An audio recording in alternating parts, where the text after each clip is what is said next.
네, 코스피가 사상 처음으로 6천선을 넘기면서 마감했습니다. 5천선을 돌파한 지 불과 한 달여 만인데요. 자세한 마감 시황 취재기자 연결해 들어보겠습니다. 양현주 기자 전해주시죠. 네, 코스피가 사상 처음 6천선을 돌파하며 마감했습니다. 코스피는 전거래일보다 1.91% 오른 6,083.86의 거래를 마쳤는데요. 개장과 동시에 6천선을 돌파한 데 이어 상승폭을 넓히며 장중 6,100선마저 돌파하기도 했습니다. 불과 한 달도 채 되지 않아 5,000피에서 6,000피로 이름을 갈아 낀 건데요. 개인과 기관이 총 1조 원 넘게 사들이며 지수를 끌어올렸고 외국인은 1조 2천억 원 넘게 순매도했습니다. 올해 코스피 상승률은 41%대로 주요 20개국 증시 가운데 1위입니다. 특히 반도체 업황 개선 기대가 커지면서 대형주의 매수세가 집중되는 모습입니다. 삼성전자와 SK하이닉스 모두 1% 넘게 오르며 20만 전자, 100만 닉스를 굳혔습니다. 간밤 뉴욕 증시에서 주요 기술주가 상승세를 보이자 투자 심리를 끌어올린 것으로 분석됩니다. 현대차, 기아 등 자동차주도 강세를 보였습니다. 현대차그룹이 전북 새만금에 10조 원을 투자해 인공지능 인프라를 구축한다는 소식에 기업 가치가 재평가될 거란 기대가 커진 영향입니다.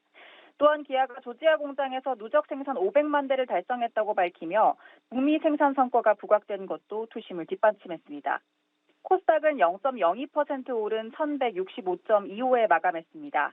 한편 원달러 환율은 코스피 지수의 사상 첫 6천선 돌파에 힘입어 1,420원대까지 떨어졌습니다. 코스피가 상승세를 이어가는 만큼 원화 수요가 상승했다는 평가입니다. 지금까지 한국거래소에서 전해드렸습니다.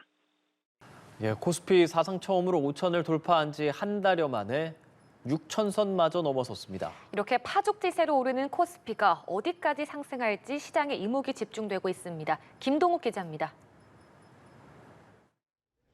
지난 1월 22일 지수 출범 46년 만에 5천 시대를 열었던 코스피. 거침없는 상승세를 이어가며 6천선 고지까지 밟았습니다. 한 달여 만에 지수가 1000포인트가량 도약하는 폭발적인 랠리에는 정부의 강력한 자본시장 활성화 정책이 주효했다는 분석이 나옵니다. 주주가치 제고를 골자로 하는 기업 밸류업 프로그램이 시장에 안착하고 불공정 거래 근절 조치가 더해지며 고질적인 저평가 현상 해소에 대한 기대감이 커졌다는 겁니다. 철저하게 주식시장의 공정성, 투명성을 확보하겠다. 또 제가 그런 거 하는데 또 자신이 있거든요.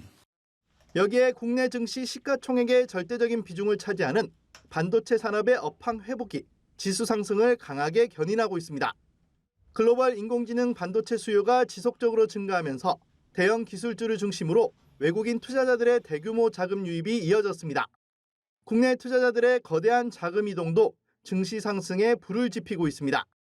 그동안 은행에 묶여있던 자금들이 증시로 옮겨가고 있고 부동산 시장에 묶인 자금도 주식시장으로 이동할지 주목됩니다. 아울러 미국 증시에 집중 투자하던 이른바 서학개미들의 국내 복귀도 예상됩니다. 전문가들은 당분간 이 같은 상승 흐름이 유지될 가능성에 무게를 두고 있습니다. 글로벌 투자은행 노무라가 올해 상반기 내에 코스피가 최대 8천선까지 도달할 수 있다는 전망을 내놓는 등 증권가에선 장밋빛 전망이 이어지고 있습니다. 다만 단기간 지수가 급등한 만큼 차익 실현 매물 출회에 따른 일시적 변동성 확대에는 유의해야 한다는 조언도 나옵니다. 연합뉴스TV 김동욱입니다.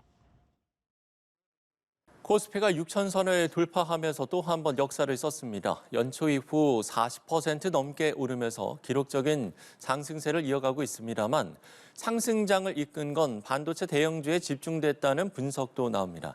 지수는 최고치지만 체감 수익률이 엇갈리는 이유입니다. 김주영 기자입니다. 코스피 6천 달성을 이끈 양대 축은 삼성전자와 SK하이닉스입니다.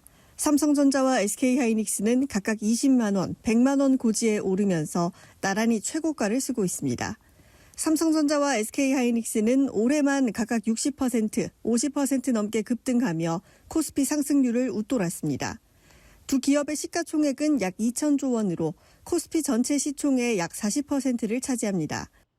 최근엔 조선 방산 원자력, 이른바 조방원 관련 일부 대형주로 선별적 순환매가 나타나며 지수 상승에 힘을 보탰습니다.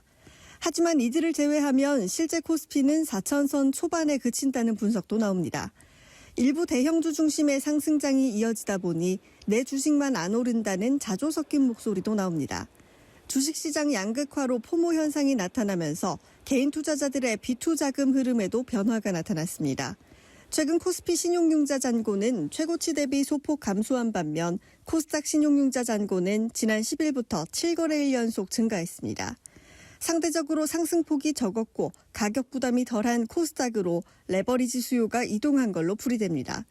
하지만 이 같은 레버리지 투자에 대한 경고의 목소리도 나옵니다.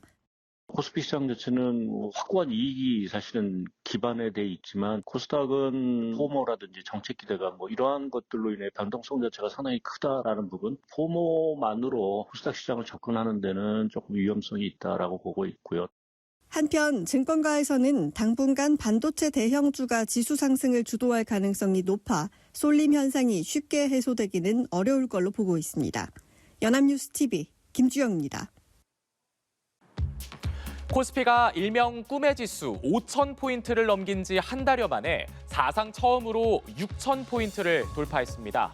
오늘 코스피 전 거래일보다 1.91% 오른 6,083.86에 거래를 마쳤습니다.